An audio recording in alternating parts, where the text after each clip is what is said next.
प्यारे बच्चों, आप सभी का हमारे चैनल पे बहुत बहुत स्वागत है। उम्मीद करता हूँ कि स्वस्थ होंगे, मस्त होंगे और तैयारी बेहतरीन चल रही होगी। जितने भी विद्यार्थी 2025 बोर्ड परीक्षा में साइंस का पेपर देने वाले हैं, उनके लिए साइंस का एक मोस्ट इम्पोर्टेंट वीडियो लेकर के आ चुका हूँ। और बच्चों, इस वीडियो के माध्यम से मैं आप सभी को साइंस के पूरे किताब से 40 ऐसे मोस्ट इंपोर्टेंट ऑब्जेक्टिव क्वेश्चन बताने वाला हूं, जिन्हें अगर आप तैयार कर लेते हैं तो साइंस वाले पेपर में आप 70 में 70 नंबर स्कोर कर जाएंगे। इस बात की पूरी गारंटी है। तो प्यारे बच्चों, आज की इस वीडियो को शुरू से लेकर के एंड तक देख लेना। वीडियो को लाइक कर देना, शेयर कर देना, चैनल पर नए होंगे तो सब्सक्राइब कर देना। आइए बच्चों, बिना टाइम को वेस्ट किए सेशन की शुरुआत करते हैं। और सबसे पहला हमारे यहाँ पर क्वेश्चन पूछा गया है, जरा ध्यान से समझिएगा। सारे क्वेश्चन बोर्ड परीक्षा के पेपर में पूछे जा चुके हैं, वही क्वेश्चन हम इस सेशन के माध्यम से डिस्कस करने वाले हैं। हमारे यहाँ पर पहला क्वेश्चन पूछा गया मेरे भाई कि निम्न में से कौन सा पदार्थ लेंस बनाने के लिए प्रयुक्त नहीं किया जाता है। मतलब कि ऐसा कौन सा मटेरियल है जिसका इस्तेमाल हम लेंस बनाने के लिए नहीं करते हैं। ठीक ना, आप बताओ कौन सा ऐसा पदार्थ है जिसका इस्तेमाल लेंस बनाने के लिए नहीं किया जाता है। जल का, कांच का, प्लास्टिक का या मिट्टी का। तो बच्चों, बात करेंगे अगर आपका उत्तल लेंस हो, चाहे वो अवतल लेंस हो, चाहे वो समतल लेंस हो, ठीक ना, किसी भी प्रकार का अगर लेंस होगा तो भाई उसमें लेंस को काटने के लिए हम जल का इस्तेमाल करते हैं और लेंस का निर्माण करने के लिए इस कांच का इस्तेमाल किया जाएगा। और लेंस में प्लास्टिक या फाइबर का भी इस्तेमाल किया जाता है। यानी कि हम यूं कह ले तो मिट्टी का इस्तेमाल लेंस बनाने के लिए नहीं किया जाता है। ऑप्शन डी जो होगा मेरे प्यारे भाई, यही इस क्वेश्चन का राइट आंसर हो जाएगा। ठीक है, चलिए अब आगे बढ़ जाते हैं। अगला हमारा जो क्वेश्चन दिया गया है, जरा ध्यान से समझिएगा। Very very most important question है, इसको डबल स्टार लगा लेना, कई बार पेपर में आ चुका है। क्वेश्चन क्या कह रहा है कि निर्गत किरण और अभिलंब यानी कि नॉर्मल के बीच के कोण को क्या कहते हैं। देखो, निर्गत किरण और अभिलंब के बीच बने कोण को क्या कहते हैं। तो मेरे प्यारे भाई, जब कोई आपतित किरण, अच्छा, प्रकाश का अपवर्तन क्या होता है।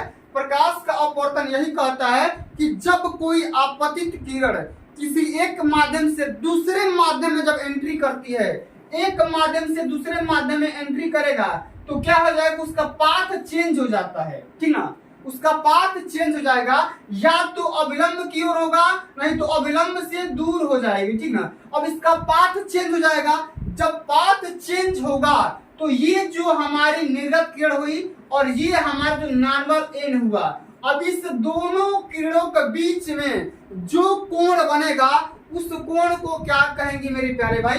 यही क्वेश्चन कह रहा है, आपतन कोण, परावर्तन कोण, निर्गत कोण या इनमें से कोई नहीं। तो बच्चों, इस एंगल को हम क्या बोलते हैं, इसी एंगल को हम बोलते हैं परावर्तन कोण। सेकेंड ऑप्शन बिल्कुल यहाँ पे राइट आंसर हो जाएगा। ठीक है, चलिए आगे बढ़ जाते हैं। अगला हमारा क्वेश्चन क्या कह रहा है, जरा ध्यान से समझिएगा। सारे question very very most important है, कई बार पेपर में आ चुके हैं और इस बार भी आएंगे मेरे प्यारे भाई, इससे बाहर नहीं आएंगे। क्वेश्चन कह रहा है कि किसी माध्यम में अपवर्तनांक का मान कितना होता है। यह फार्मूला भी होता है एन या नीटा, ठीक ना, एन से भी नोट कर सकते हैं या नीटा भी बोल सकते हैं। तो जो अपवर्तनांक एन की वैल्यू होती है वो होता है साइन आई अपान में साइन आर। और बच्चों, आप लोग मेरे कमेंट में फेंक करके मारो, यह नियम किसने दिया था। यह इसी नियम को हम क्या बोलते हैं, स्नेल का नियम भी बोलते हैं। क्या बोलते हैं, स्नेल का नियम भी बोलते हैं मेरे प्यारे भाई। तो सारे क्वेश्चन को डिटेल में समझने का पूरा प्रयास करेंगे, सारे क्वेश्चन को इसी भाषा में समझने का प्रयास करेंगे। तो किसी भी माध्यम में अपवर्तनांक की जो वैल्यू होती है, मान होता है, वो कितना हो जाएगा, साइन आई अपान में साइन आर। पहला ऑप्शन बिल्कुल यहाँ पे राइट आंसर हो जाएगा। चलिए आगे बढ़ जाते हैं। अगला हमारा क्वेश्चन क्या कह रहा है, कह रहा है कि सामान्य दृष्टि के वयस्क के लिए स्पष्ट दर्शन की न्यूनतम दूरी मिनिमम डिस्टेंस कितनी होती है आपको बताना है। 25 मीटर, 2.5 सेंटीमीटर, 25 सेंटीमीटर या 2.5 मीटर। तो मेरे प्यारे भाई आप बताओ, स्पष्ट दृष्टि की जो न्यूनतम दूरी होती है डी का जो मान होता है वो कितना होता है, 25 सेंटीमीटर होता है।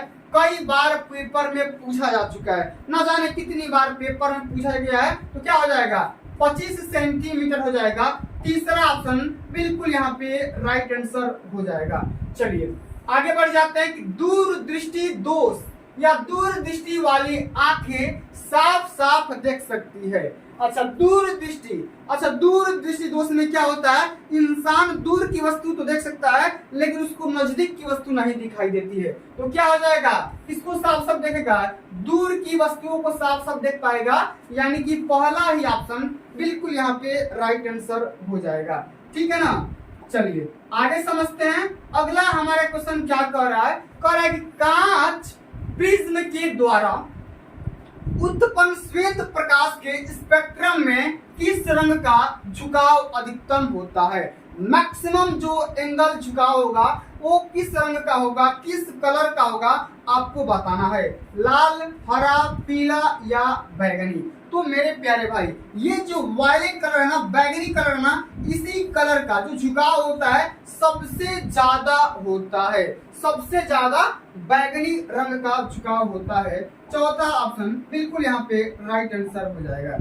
चलिए समझते हैं अगला क्वेश्चन क्या कर रहा है, किस उपकरण में धन और स्वर्ण मतलब कि ऋण, धन और ऋण के का चिन्ह नहीं होता है। किस इक्विपमेंट में या किस, आपको बताना है कि किस कुंडली में या किस वोल्टमीटर में या किसमें धन का और माइनस का चिन्ह नहीं होता है। एम्पियर में तो भाई होता ही है प्लस और माइनस का चिन्ह, वोल्टमीटर में भी होता है, कुंडली में और विद्युत सेल में तो भैया होता ही है, प्लस का भी होता है माइनस का भी होता है, आप सभी को पता होगा। लेकिन कुंडली में यानी कॉइल में आपका किसी भी प्रकार का चिन्ह नहीं होता है। अच्छा कॉइल क्या होता है, तो कॉइल देखो आर्मेचर जो होता है मेरे प्यारे भाई, आर्मेचर पे ये जो वाइंडिंग किया जाता है ठीक ना, उसी को हम क्या बोलते हैं, कुंडली बोलते हैं। ठीक ना। चलिए आगे बढ़ जाते हैं। अगला हमारा क्वेश्चन क्या कह रहा है, जरा ध्यान से समझिएगा, न्यूमेरिकल है। कह रहा है कि 10 ओम और 20 ओम के दो प्रतिरोधों को श्रेणी क्रम में जोड़ने पर समतुल्य प्रतिरोध होगा। कोई दो प्रतिरोध है, मान लो कि R1 है, R1 बराबर 10 ओम और R2 का मान कितना है, तो 10 ओम है, अरे सॉरी यहाँ पे 20 ओम है। ठीक है, कितना है, 20 ओम है। अब कह रहा है कि जब श्रेणी क्रम में जोड़ेंगे मेरे प्यारे भाई, देखो जब हम श्रेणी क्रम में जोड़ देंगे इसको तो क्या होगा, जो रिजल्टेंट जो रेजिस्टेंस की जो वैल्यू होगी या फार्मूला होता है वो क्या होता है, कैपिटल R बराबर R1 प्लस में R2 हो जाएगा। ठीक है, तो R1 की वैल्यू 10 और R2 की वैल्यू 20, तो क्या हो जाएगा, 30 ओम निकल करके आ जाएगा, 30 ओम। तीसरा ऑप्शन बिल्कुल यहाँ पे राइट आंसर होगा। ठीक है। चलिए अब आगे समझते हैं। अगला हमारा क्वेश्चन क्या कर रहा है, कह रहा है कि 12 वोल्ट विभवांतर के दो बिंदुओं के बीच 2 कूलाम आवेश को ले जाने में कार्य किया जाता है। देखो वोल्टेज का मान दिया गया है, कितना दिया गया है, 12 वोल्ट दिया गया है, कितना 12 वोल्ट दिया गया है। और यहाँ पर अगर हम बात करेंगे जो चार्ज है Q की जो वैल्यू है वो कितना है, 2 कूलाम है, कितना है, 2 कूलाम है। अब से पूछ रहा है कि भाई W ये जो वर्क डन किया गया कितना किया गया है, तो मेरे प्यारे भाई ये जो W बराबर क्या होता है, V इंटू क्यू होता है। क्या होता है, V इंटू क्यू होता है, यह फार्मूला होता है, पता होना चाहिए। और 12 गुणे के 2 कितना आ जाएगा, 24, कितना आ जाएगा, अब 24 की क्या हो जाएगा, 24 जूल आ जाएगा। क्या आ जाएगा, 24 जूल निकल करके आ जाएगा। यहाँ पे सेकेंड ऑप्शन बिल्कुल यहाँ पे राइट आंसर हो जाएगा। अब आगे बढ़ते हैं। अगला हमारा क्वेश्चन क्या कह रहा है कि विद्युत फ्यूज काम करता है धारा के उष्मीय प्रभाव पे, धारा के चुंबकीय प्रभाव पे, धारा के रासायनिक प्रभाव पे या किसी पर भी। तो मेरे प्यारे भाई ये जो फ्यूज होता है ना, ये टेम्परेचर को सेंस करता है। जैसे अगर तार का टेम्परेचर ज्यादा हुआ, वोल्टेज ज्यादा आया, तार हिट हुआ, तो क्या होगा, आपके सामान खराब होने से पहले ये फ्यूज खराब हो जाता है। तो कहीं ना कहीं ये धारा के उष्मीय प्रभाव पे, हीट इफेक्ट पे काम करता है। तो क्या हो जाएगा, पहला ही ऑप्शन यहाँ पे राइट आंसर हो जाएगा। ठीक है, चलिए आगे बढ़ जाते हैं। अगला हमारा क्वेश्चन क्या कर रहा है कि यदि किसी नरम लोहे को धारावाही कुंडली के गर्भ में रख दिया जाए तो क्या बनता है। सामान्य चुंबक, विद्युत चुंबक, कोई चुंबक नहीं बनेगा, या बनने वाला चुंबक बल रेखाएं प्रदर्शित नहीं करेगा। तो देखो, किसी भी नरम लोहे को या क्रूड को, ठीक ना, किसी भी नरम लोहे को अगर हम कुंडली के बीच में रख देंगे, कुंडली के बीच में अगर रख देंगे, तो ये जो नॉर्मल लोहा हुआ, ये क्या हो जाएगा, एक विद्युत चुंबक का रूप धारण कर लेगा। क्यों, ये कॉइल की वजह से इसमें करंट फ्लो होना स्टार्ट हो जाएगा, ठीक ना, फ्लक्स इसमें डेवलप हो जाती है, और फ्लक्स डेवलप होने की वजह से ये जो आपका लोहा हुआ, ये किसमें चेंज हो जाएगा, मैग्नेट में चेंज हो जाएगा, यानी कि कहीं ना कहीं विद्युत चुंबक का काम करना स्टार्ट हो जाता है। ठीक ना, चलिए आगे बढ़ जाते हैं। अगला हमारा क्वेश्चन क्या कर रहा है, 1 किलोवाट घंटा या 1 kWh तुल्य होता है। 1 किलोवाट घंटा किसके बराबर होता है। तो मेरे प्यारे भाई 3 × 3.6 × 10⁻⁴ कितना हो जाएगा, 6 जूल। क्या हो जाएगा, 6 जूल हो जाएगा। इस बात को हमेशा याद रखना, सेकेंड ऑप्शन आपका बिल्कुल यहाँ पे राइट आंसर होगा। सारे क्वेश्चन को आराम से देख लो, पूरा बढ़िया से देख लो, याद कर लो, यही पेपर में भाई छपने वाले हैं। इससे बाहर मेरे को नहीं लगता है क्या आएगा। नाभिकीय ऊर्जा प्राप्त करने के लिए आवश्यक है। अच्छा, नाभिकीय ऊर्जा, न्यूक्लियर एनर्जी किससे हम प्राप्त करते हैं, बताना। Silicon, chromium, uranium, aluminium. तो मेरे प्यारे भाई क्या हो जाएगा, यूरेनियम। यूरेनियम का इस्तेमाल हम किस में करते हैं, तो भैया न्यूक्लियर एनर्जी में करते हैं, या इसका इस्तेमाल विस्फोटक पदार्थ बनाने में भी किया जाता है। विस्फोटक पदार्थ बनाने में। अच्छा, विस्फोटक पदार्थ कौन कौन से हो जाएंगे, अभी दिवाली आ रहा है ना, पटाखा। क्या करोगे, पटाखा बना सकते हो, बम बना सकते हो, ठीक ना, बारूद बना सकते हो, ठीक ना, बारूद बना सकते हो, या जो भी आप सभी के चंद्रयान लॉन्च होते हैं, रॉकेट लॉन्च होते हैं, रॉकेट में भी इसका इस्तेमाल हम करते हैं। किसका, यूरेनियम का ही करते हैं। तमाम प्रकार की पदार्थ करते हैं। ठीक है, चलिए आगे बढ़ जाते हैं। अगला हमारा क्वेश्चन क्या कह रहा है कि जल से होकर विद्युत धारा प्रवाहित करने पर जल का अपघटन होता है, तो H2 और O2 मुक्त होता है। सही बात है। तो H और O के आयनों का अनुपात कितना होगा। तो मेरे प्यारे भैया हम देखेंगे तो H के 2 आयन है। कितना है, 2 आयन। यहाँ पे ऑक्सीजन में देखेंगे तो ऑक्सीजन कितने आयन है, 2 आयन है। अब इसी का रेशियो निकालो, यानी कि 2H2 कितना आ जाएगा, 1H1, यानी कि 1:1 आ जाएगा। यानी क्या हो जाएगा, चौथा ऑप्शन बिल्कुल यहाँ पे राइट आंसर हो। क्या हो जाएगा, चौथा ऑप्शन। ठीक है, अब आगे समझते हैं। अगला हमारा क्वेश्चन क्या कर रहा है कि भोजन का पाचन या पकाना, भोजन का पचना या तथा पकाना किस प्रकार की अभिक्रिया है। अपचयन अभिक्रिया, ऊष्माक्षेपी, उपचयन अभिक्रिया या विघटन अभिक्रिया। तो भोजन का पचना या पकाना, ये आप सभी का अपचयन अभिक्रिया हो जाता है। पहला ही ऑप्शन बिल्कुल यहाँ पे राइट आंसर हो जाएगा। ठीक है ना, चलिए इसको याद कर लेना। अब कह रहा है कि निर्वात में प्रकाश की चाल होती है। निर्वात में, वैक्यूम में प्रकाश की चाल कितनी होती है, ये होता है 3×10⁸ मीटर पर सेकंड होता है। इस बात को हमेशा याद रखना, हमेशा याद रखना। ठीक है, चलिए अब आगे बढ़ जाए। अगला हमारा क्वेश्चन क्या कर रहा है, कह रहा है कि सोडियम क्लोराइड के जलीय विलयन से विद्युत धारा प्रवाहित करने पर यह वियोजित होकर सोडियम हाइड्रोक्साइड बनाता है। सोडियम हाइड्रोक्साइड क्या हो जाता है, NaOH बनाता है, NaOH बनाता है। तो इस अभिक्रिया को हम क्या कहते हैं, विद्युत विच्छेदन, अपघटन या द्विविस्थापन अभिक्रिया या क्लोरो क्षार प्रक्रिया। तो सही बात है, क्लोरो क्षार प्रक्रिया हो जाएगा। यहाँ पे चौथा ऑप्शन बिल्कुल यहाँ पे राइट आंसर हो जाएगा। क्या हो जाएगा, क्लोरो क्षार प्रक्रिया हो जाएगा। आगे समझते हैं। अगला हमारा क्वेश्चन क्या कर रहा है कि चीनी का आणविक शब्द या सूत्र बताना है। ठीक है, केमिकल फार्मूला क्या होता है, तो भाई क्या होता है, C12H22, ठीक है, और O11, ठीक है। ये चीनी का फार्मूला होता है। ग्लूकोज का क्या होता है कमेंट में जरूर बताना। ग्लूकोज का केमिकल फार्मूला क्या होता है कमेंट में जरूर आप लोग बताइए, ठीक है। चलिए आगे समझते हैं कि हमारा शरीर किस पीएच परास के अंतर्गत काम करता है, किस पीएच रेंज के अंतर्गत काम करता है। ये काम करता है 7 से लेकर के 7.8 यानी कि 7 से लेकर के 7.8 के बीच में ये काम करता है। चौथा ऑप्शन बिल्कुल यहाँ पे राइट आंसर हो जाएगा। चलिए आगे समझते हैं कह रहा है क्वेश्चन के निम्नलिखित में से किसे चाकू से काटा जा सकता है। चाकू से लिथियम, कैल्शियम, कॉपर या आयरन। तो बच्चों यहाँ पे लिथियम को हम चाकू से आसानी से काट सकते हैं। अगर यहाँ पे सोडियम भी होता, सोडियम, ठीक है, तो क्या होता आप लोग कमेंट करके मेरे को बताना, ठीक है। चलिए अब आगे समझ लेते हैं। अगला हमारा क्वेश्चन कह रहा है कि निम्नलिखित में से कौन सा आयनिक यौगिक है, आयनिक कंपाउंड बताना है। CH4, CH2, ठीक ना, CaCl2 या NH3। तो यहाँ पे देखो CaCl2 हो जाएगा आयनिक कंपाउंड, या यहाँ पे MgCl2 भी होता।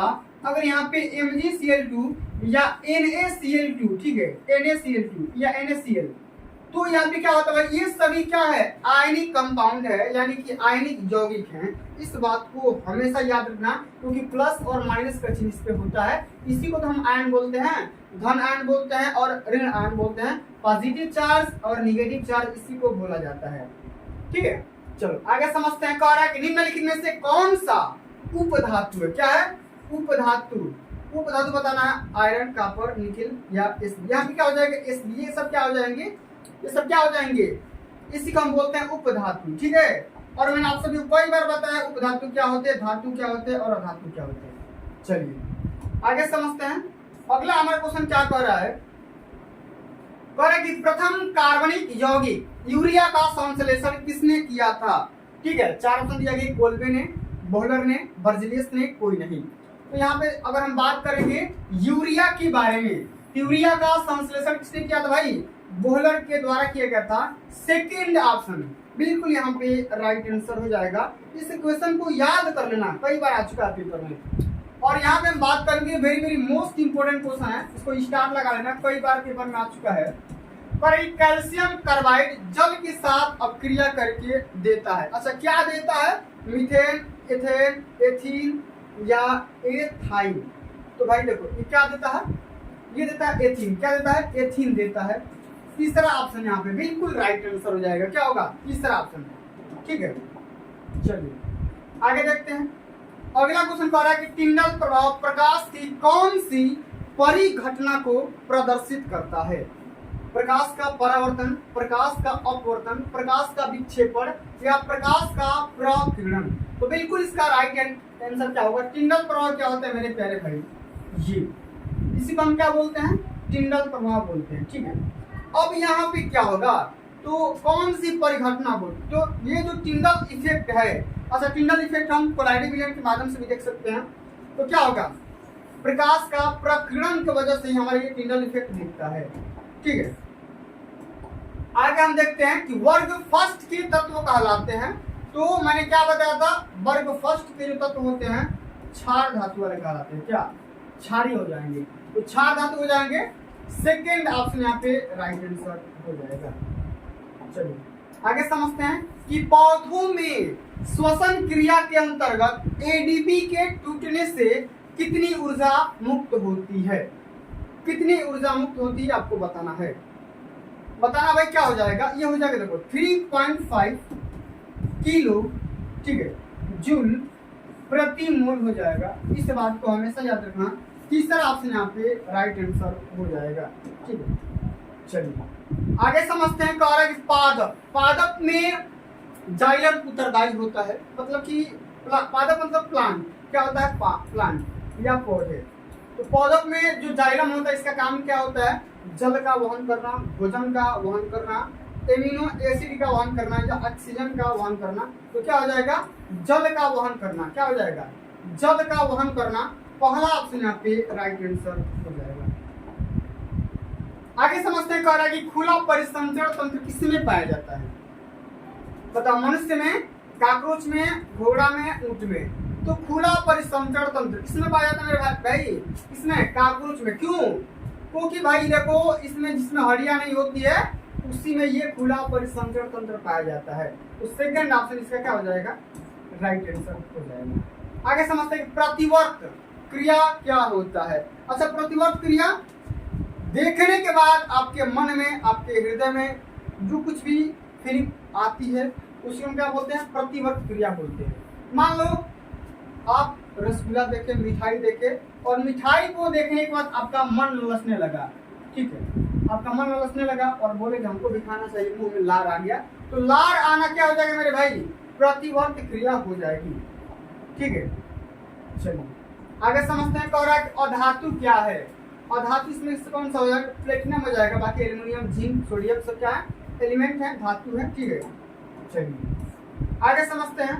अगला क्वेश्चन कह रहा है कि मानव शरीर में सबसे लंबी कोशिका सेल, सबसे लंबी सेल कौन सी है मेरे प्यारे भाई, रक्त कोशिका, मांसपेशिया, तंत्रिका कोशिका या इनमें से सभी। तो तंत्रिका कोशिका हो जाएगा, सी ऑप्शन यहाँ पे बिल्कुल राइट आंसर होगा। तीसरा ऑप्शन तंत्रिका जो कोशिका होगा सबसे ज्यादा मात्रा में, यानी कि सबसे लंबी कोशिका इसको बोल सकते हैं, ठीक है।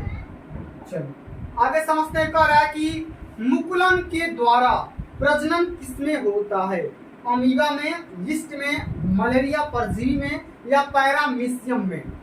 तो किसमें पाया जाता है, यीस्ट में पाया जाता है। किसमें, यीस्ट में पाया जाता है, या यीस्ट कह सकते हैं, या एक और भी नाम है हाइड्रा, हाइड्रा में भी पाया जाता है।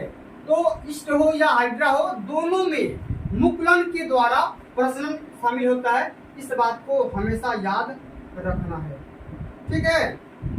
चलो आगे समझते हैं। अगला क्वेश्चन कह रहा है कि फूल में नर जनन अंग होता है, पुंकेसर, अंडवर्तिका, ऋजवर्तिका। तो क्या हो जाएगा इसका, पुंकेसर हो जाएगा। पहला ही ऑप्शन यहाँ पे राइट आंसर हो जाएगा, ठीक है। चलो आगे समझते हैं। ये तो मैंने बता दिया। अब आगे ये वाला जो क्वेश्चन कह रहा है, क्या कह रहा है कि मनुष्य के 22 जोड़े क्रोमोसोम को क्या कहते हैं, ऑटोसोम, लिंग क्रोमोसोम, एक्स क्रोमोसोम या वाई क्रोमोसोम। तो क्या हो जाएगा, ऑटोसोम कहा जाता है ना, पहला ये ऑप्शन सत्य हो जाएगा। 22 जोड़े क्रोमोसोम को, ठीक ना, और एक जोड़ा मिलता है, वो कौन सा मिलता है, स्त्री वाला, तब जाकर के बेबी होता है, ठीक है।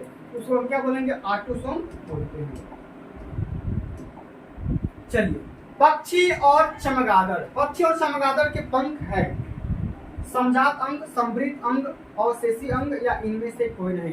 तो पक्षी हो और चाहे चमगादड़ हो, दोनों के जो पंख होते हैं सिमिलर वे में होते हैं, यानी कि हम समजात अंग का रूप दे सकते हैं। पहला ऑप्शन बिल्कुल यहाँ पे राइट आंसर हो जाएगा। आगे समझते कह रहा है कि प्राथमिक उपभोक्ता कहलाते हैं। प्राथमिक उपभोक्ता से कहते हैं शाकाहारी, मांसाहारी, सर्वाहारी या अपघटक। तो क्या हो जाएगा, शाकाहारी। क्या हो जाएगा, शाकाहारी। हम क्या बोलते हैं भाई, शाकाहारी को प्राथमिक उपभोक्ता कहते हैं, ठीक है। चलो आगे समझ लेते हैं। कह रहा है कि ओजोन के एक अणु में परमाणु की संख्या होती है। ओजोन का फॉर्मूला क्या होता है, क्या होता है, ओजोन का O3। अब ये जो एक परमाणु है, ये क्या है, एक परमाणु है, क्या है, एक परमाणु है। अब इस एक परमाणु में ये जो अणु है, कितने अणु है भाई, तो अणु की जो संख्या होगी कितनी, 3 अणु मिला करके, 3 एटम मिला करके क्या हो जाएंगे भाई, परमाणु। चलिए अगला क्वेश्चन क्या कह रहा है, कह रहा है कि पेट्रोलियम का उपयोग कहाँ होता है। मोटर वाहन में, सही बात है, जलयान में भी होता है और वायुयान में भी होता है।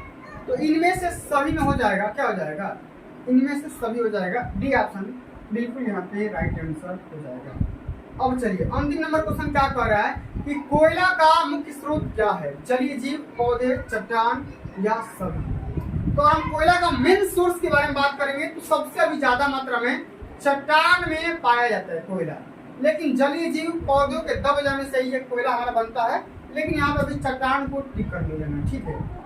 तो मेरे प्यारे भाई आज के लिए बस इतना ही।